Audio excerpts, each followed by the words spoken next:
Taboos in Germany. 15 things you should never do.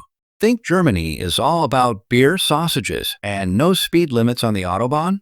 Think again. This is a country where bringing up certain parts of history can get you jailed, where showing up at a beach fully clothed might earn you awkward stares, and where renting an apartment can depend more on your last name than your paycheck.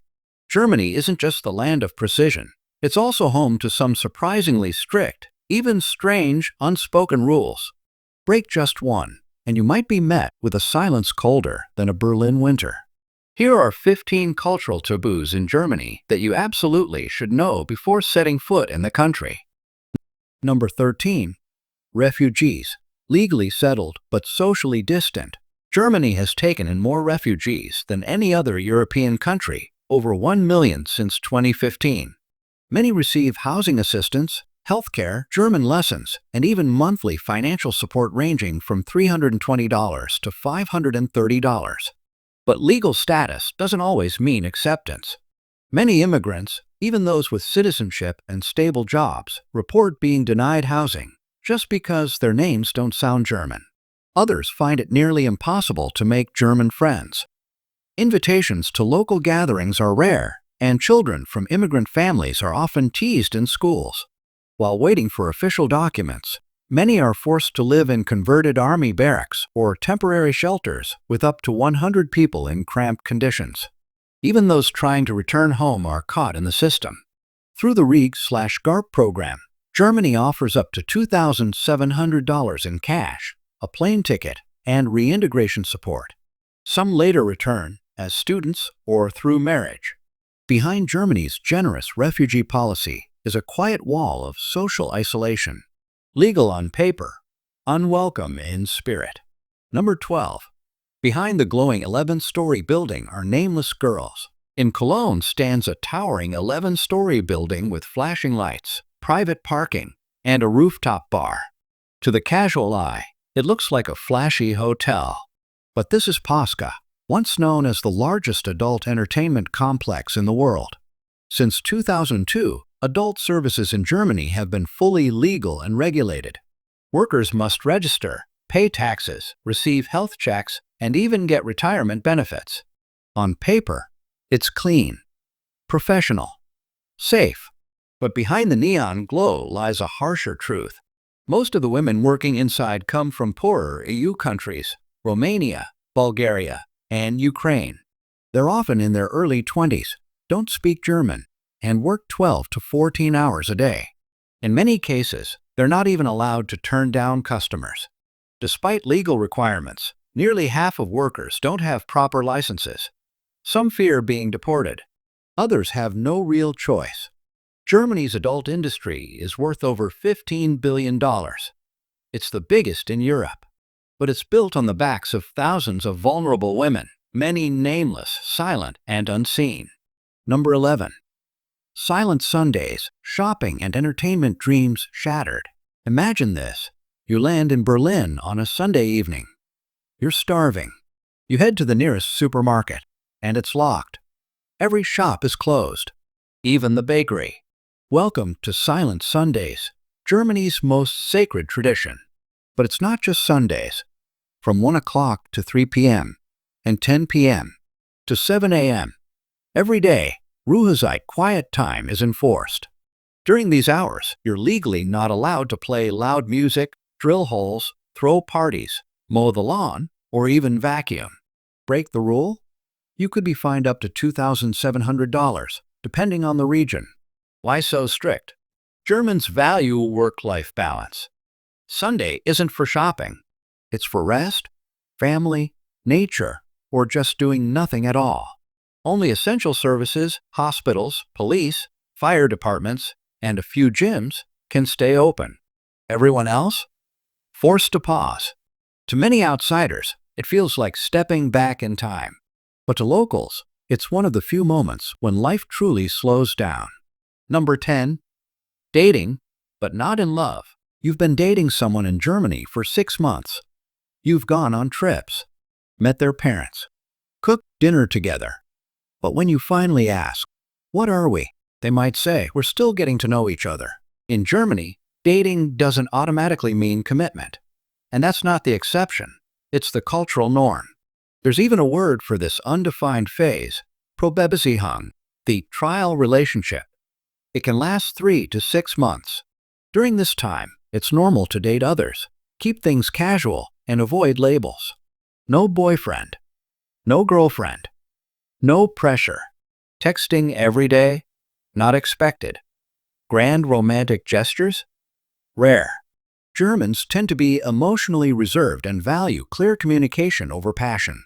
There are over 3 million Tinder users in Germany, 70% of them men. This creates an imbalanced dating scene, especially for foreign women who often find themselves stuck in situationships. Some couples even live together, split rent and groceries, but still consider themselves single. They sign roommate contracts, Wohngemeinschaft, instead of making promises.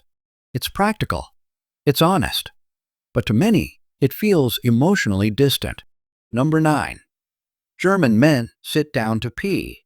Think standing to pee is just a guy thing? Not in Germany. Here, sitting down to pee is the norm for men, especially in shared homes, apartments, or guest bathrooms. It's not just polite, it's expected. This unspoken rule runs so deep that many restrooms, homes, and even small eateries have signs that read, "Bid im sitzen pinkeln, please pee sitting down." And this isn't just talk. In 2015, a man in Dusseldorf was taken to court after his landlord claimed that standing up had damaged the wooden bathroom floor. Though the court ruled in favor of the tenant, it confirmed, sitting is the standard in modern Germany. Some places even install sensors that issue audio reminders if someone tries to pee standing up. Why the fuss? To Germans, it's about respect and cleanliness, especially for whoever cleans the bathroom. That could be your roommate, your partner, or your Airbnb host. So if you're visiting Germany, remember, when in doubt, sit it out. Number 8. Working illegally is prohibited. Seriously, think washing dishes under the table is no big deal?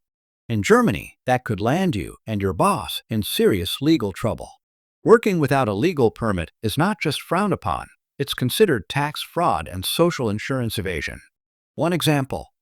A Ugandan woman on a family reunion visa took a dishwashing job at a restaurant while waiting for work approval. When authorities caught her, she was fined $90 and her employer paid $900. That's just the minimum.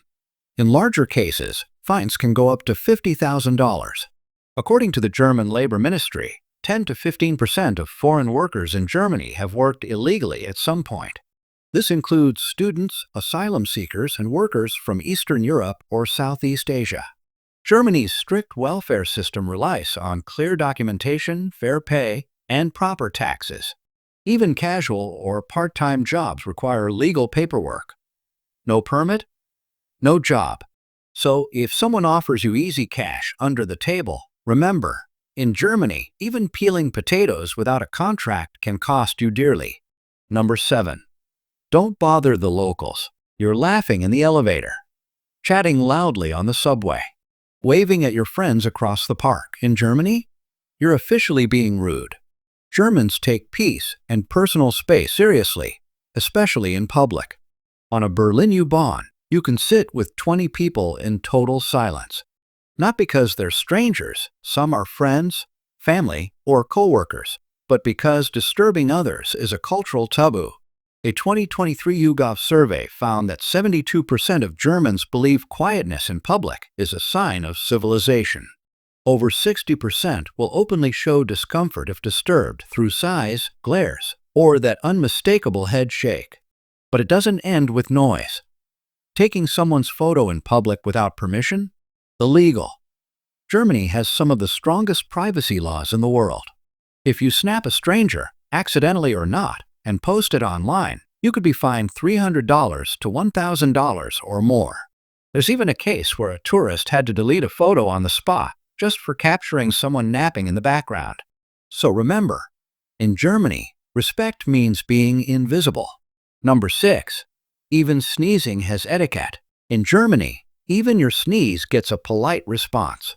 If you sneeze in public, don't be surprised when strangers look up and say Gesundheit, meaning health. They're not being overly familiar. They're just following a deep-rooted tradition. The custom comes from a time when people believed a sneeze could let your soul escape, and saying Gesundheit acted like a spiritual shield against illness or evil. Science may have moved on, but the courtesy remains alive and well. Even more fascinating? If you sneeze 3 times, they'll say it 3 times without hesitation. But here's the twist. If you don't reply with a dank thank you, you might get a small frown or a disappointed glance. It's not rude. But in Germany, it's expected that you complete the exchange. So next time you sneeze on a German street or bus, just say dank, and you'll fit right in. Number 5. If you find something lost, hang it on a tree. Lose your scarf in Berlin? Check a tree. Seriously, in Germany, when people find lost gloves, scarves, or hats, they don't keep them. They hang them on tree branches, fences, or benches nearby. It's one of the country's most charming acts of everyday honor. In big cities like Berlin, you'll spot entire trees decorated with single gloves, children's hats, and even jackets, neatly placed like they're on display. Locals call these Funbaum or lost and found trees. A recent YouGov survey revealed that 78% of Germans would return a lost item. And instead of taking it to a police station, hanging it in public view is seen as a noble act of civic respect. Some communities even create special hooks near train stations, unofficial lost and found spots where people leave what they've found. It's quiet, it's thoughtful, and it says, someone's probably missing this, and I trust they'll come back for it. Number 4. You must pay for public broadcasting, even if you don't watch TV. In Germany, you pay for public TV, even if you don't own one. It's called the Rundfunkbeitrag, a mandatory public broadcasting fee of about $20 per month per household. It doesn't matter whether you have a TV, listen to the radio, or just use your phone. If you have an address, you pay. The law was introduced in 2013 to ensure independent, unbiased public media for everyone through broadcasters like ARD, ZDF, and Deutschlandfunk. Try to skip it? You'll still get billed with back payments, late fees, and fines. One international student ended up owing nearly $800 after ignoring letters for 3 years, despite only using a laptop for classes. Even if you only use a smartphone, it counts, because technically your phone can stream German public media. There are exemptions for low-income households, students, or people with disabilities, but you must apply manually. In Germany, media is a public service, not a consumer product, and everyone pays to keep it running. Number 3. Don't give red roses to women. Think red roses are always romantic? Not in Germany. In this country where communication is clear and direct, red roses don't just say, "You're nice," they scream, "I'm in love with you." Giving red roses to a coworker, neighbor, or someone you barely know can be misread as a bold romantic advance, or worse, low-key harassment. A 2021 YouGov survey found that 62% of German women feel uncomfortable receiving red roses from someone they're not close to, and 18% say it feels awkward or creepy. So if you want to show appreciation, stick with tulips for admiration, sunflowers for positivity, or white roses for sincerity. In Germany, it's not just the flower, it's the message it carries. Number 2. Washing your car at home is forbidden. In the US, a man hosing down his truck in the driveway is a Saturday ritual. In Germany, it could get you fined thousands of dollars. Washing your car at home, especially using soap or chemicals, is illegal in many states due to strict water protection laws. Even rinsing your car with clean water can be illegal unless your driveway has an approved drainage system. In places like Bavaria, the fines can hit $50,000 for repeat offenders. Instead, Germans are expected to use licensed car washes, where water is filtered and up to 80% gets recycled. There are over 15,000 of these eco-conscious stations across the country. Neighborhood cameras and even flyers remind residents. Washing your car at home isn't saving money, it's breaking the law. Number 1. The lucky pig. What if your good luck charm for the whole year was a pig? In Germany, every New Year's, you'll see chubby pink pigs everywhere. from chocolates and marzipan to greeting cards. They're called Glückschwein or lucky pigs. The tradition goes back to medieval times when owning a pig meant wealth and survival. Back then, having a well-fed pig meant you had food security and status. Today, it's a cheerful way to say, I wish you abundance, prosperity, and happiness.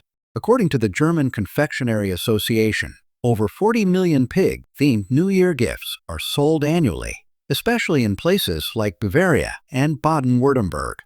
Some towns even hold lucky pig festivals, where real pigs are decorated with ribbons, race each other, and pose for selfies with tourists. So if you want a lucky year ahead, maybe start with a pig. Comment "lucky pig" if you'd want this adorable tradition in your home too.